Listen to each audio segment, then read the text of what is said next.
Hi అందరికీ welcome back to మన ఎడ్యుకేషన్లో వచ్చేసి ఈరోజు జంతు ప్రపంచం అండి. సో వాటికి సంబంధించిన ప్రాక్టీస్ బిట్స్ చూద్దాము.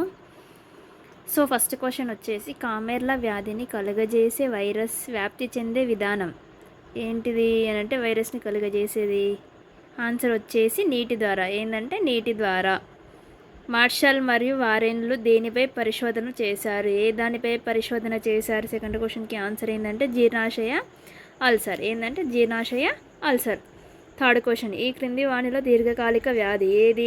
దీర్ఘకాలిక వ్యాధి అని అంటే ఏది? ఆన్సర్ వచ్చేసి పైలేరియా. ఆన్సర్ ఏది? పైలేరియా.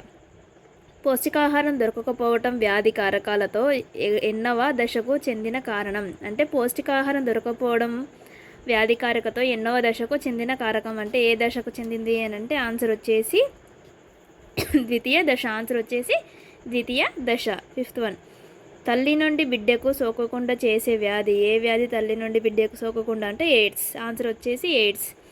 ఈ క్రింది వాణిలో లైంగిక సంబంధాల వలన వచ్చే వ్యాధి ఏది? క్రింది వాణిలో లైంగిక సంబంధాల వచ్చే వ్యాధి ఏమొస్తుంది అంటే గనేరియా వ్యాధి వస్తుంది. ఆన్సర్ వచ్చేసి గనేరియా వ్యాధి. హెపటైటిస్ వ్యాధి కలుగజేసే వైరస్ దేని ద్వారా వ్యాప్తి చెందును? ఏ దాని ద్వారా వ్యాప్తి చెందుతుంది వైరస్ అనేది అని అంటే నీరు. ఈ క్రింది వానిలో హెల్మంతిస్ జాతి క్రిముల వలన కలిగే వ్యాధి ఏది? ఏం వ్యాధి వస్తుంది అని అంటే పైలేరియా. ఏంటంటే ఫైలేరియా. నైన్త్ క్వశ్చన్ క్షయవ్యాధి లక్షణం ఏది? ఏది క్షయవ్యాధి లక్షణం? ఏ విధంగా ఉంటాయి సిమ్టమ్స్ అంటే శరీర బరువును తగ్గుట, శ్వాస వ్యవస్థ దెబ్బతిన్నుట, పూర్తిగా అలసట చెందుట. అంటే ఇవన్నీ కరెక్ట్ ఆన్సర్స్. 10th క్వశ్చన్ జీర్ణాశయ అల్సర్కు కారణమగు బ్యాక్టీరియా ఏది? ఏ బ్యాక్టీరియా కారణమవుతుందంటే Helicobacter pylori. Helicobacter pylori answer వచ్చేసి. సో 11th క్వశ్చన్ వారెన్ మరియు మార్షల్కు నోబెల్ బహుమతి లభించిన సంవత్సరం ఏ సంవత్సరములో లభించింది అని అంటే 2005లో నోబెల్ బహుమతి వచ్చింది. 12th క్వశ్చన్ 100 సంవత్సరాల క్రితం ఈ మహమ్మారి సర్వసాధారణం ఏది? ఆ మహమ్మారి అని అంటే ఏది? మశూచి. ఆన్సర్ వచ్చేసి మశూచి. ఆరోగ్య సేవలు అందించే ఉచిత ఫోన్ నెంబర్ ఏది? ఏది ఆరోగ్య సేవలు అందించేది అంటే 104. ఏంటంటే 104. సిపిఆర్ అంటే ఫుల్ ఫామ్ ఏంది? సిపిఆర్ అంటే ఫుల్ ఫామ్ అంటే cardio pulmonary respiration and restrict. Answer అది.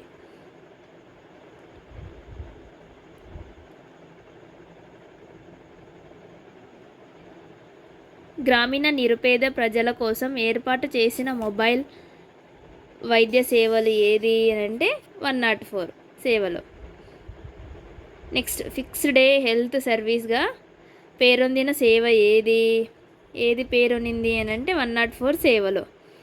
ప్రమాదం జరిగినప్పుడు వైద్య సహాయం కోసం చేయవలసిన ఫోన్ నెంబర్ ఏది? ఏ ఫోన్ నెంబర్కి ఫోన్ చేయాలి అంటే 108కి ఫోన్ చేయాలి. అపర సంజీవనిగా పేరొందిన సేవలు ఏది అని అంటే 108 సేవలు. ఆన్సర్ వచ్చేసి 108 సేవలు. సిపిఆర్ ప్రక్రియ దీని పనితీరును నిలబెడుతుంది ఏ దానిని అని అంటే గుండెను నిలబెడుతుంది. ఆన్సర్ వచ్చేసి గుండె. ఈ క్రింది వాటిని జతపరచండి. అపార సంజీవని అంటే ఏది? 108. ఫిక్స్డ్ డే హెల్త్ సర్వీస్ ఎప్పుడు అంటే 104 సేవలు. జీర్ణాశయ అల్సర్ అని అంటే హెలికోబాక్టర్ ఫైర్. యాంటీబయాలజీ అంటే పెన్సిలిన్. నీరు అంటే కలరా. సో వీడియో నచ్చినట్లయితే లైక్ చేయండి, షేర్ చేయండి, సబ్స్క్రైబ్ చేసుకోండి. Thank you all.